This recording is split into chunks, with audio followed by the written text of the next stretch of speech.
l'appeler comme ça, avec 2 majuscules, c'était être au plus intime avec sa femme, en quelque sorte. Voilà. Mais alors justement, vous avez rappelé que donc il arrive en 1903 à Saint-Pétersbourg, c'est à partir de 1906, fin 1905-1906, qu'il devient véritablement, qu'il prend une place importante et que les portes du palais lui sont ouvertes. Et puis 1912, le premier tournant, il apparaît urbi et torbi qu'il a pris la place qu'il a prise, l'importance de la place qu'il a prise auprès du tsarevitch. Alors, pour quelle raison est-ce que vous pouvez juste préciser, pour quelle raison est-ce que le pouvoir tsariste a voulu cacher la maladie du tsarevitch? C'est-à-dire, quel est le contexte politique qui explique ce secret qui, au fond, les lie, pieds et poings liés, d'une certaine manière, à Raspoutine?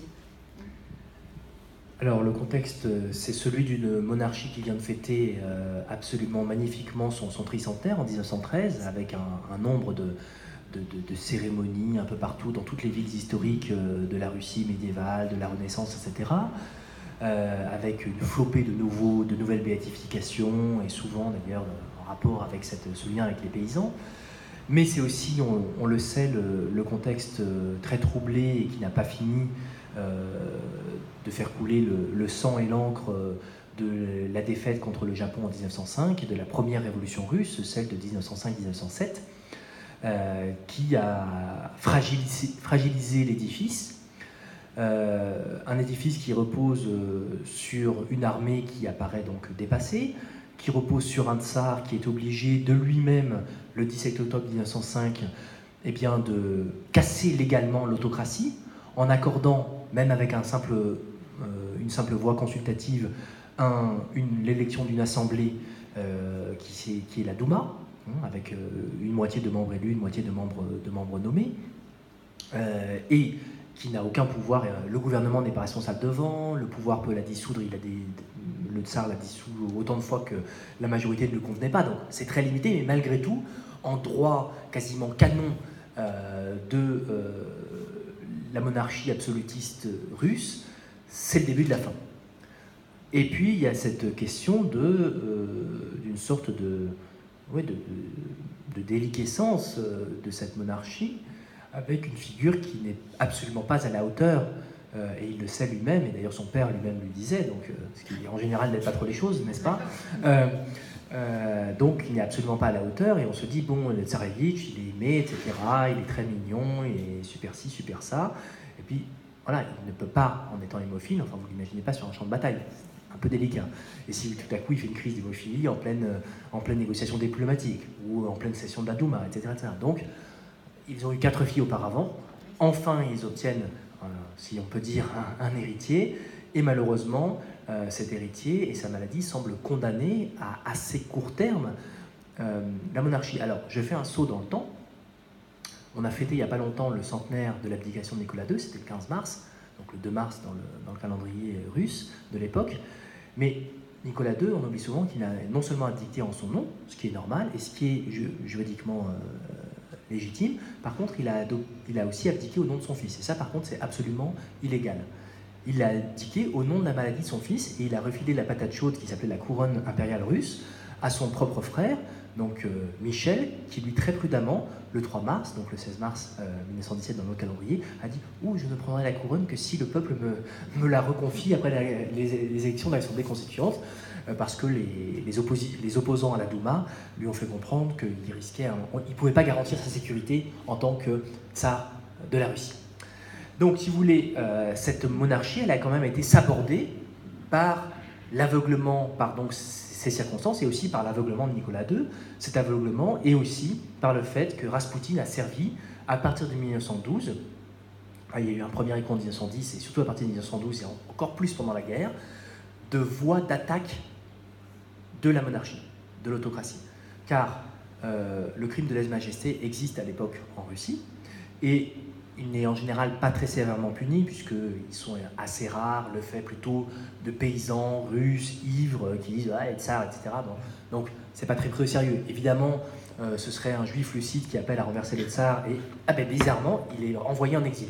Vous voyez, c'est un petit peu différent, la nature des crimes de lèse-majesté. Mais pendant la guerre, de plus en plus, se répand dans toutes les couches de la population l'idée que pour sauver la monarchie, il faut virer le tsar actuel. Donc, choisir un nouveau bon tsar. Le problème, c'est que les Romanov sont nuls.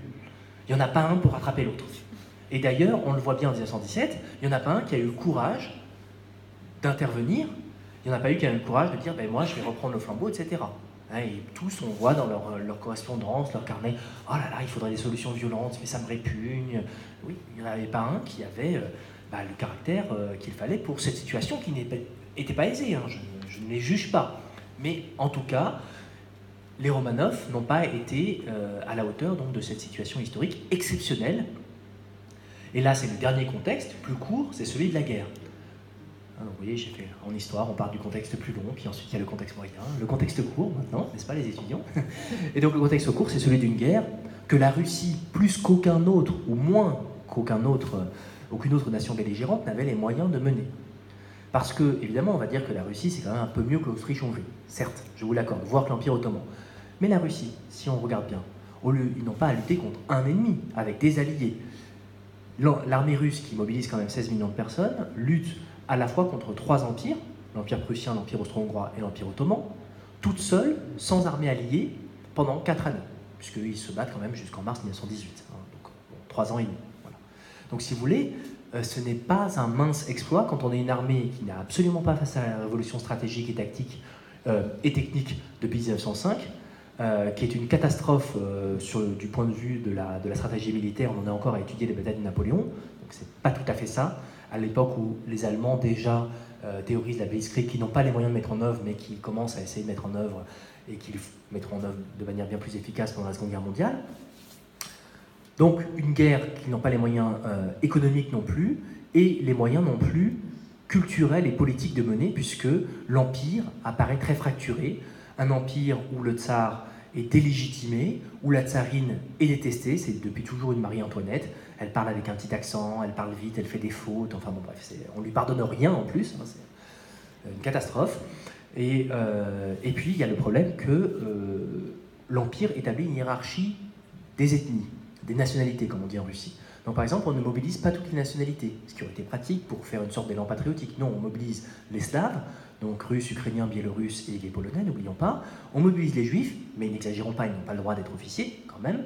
Et puis ensuite, on est quand même en Russie, et puis on mobilise ensuite quelques petits bataillons d'autres nations, mais surtout pas les Lettons qui sont les meilleurs combattants de l'Empire, surtout pas les Caucasiens qu'on vient à peine de soumettre, on va quand même pas leur confier les fusils et les entraîner à se battre, ils sont soumis depuis même pas 50 ans.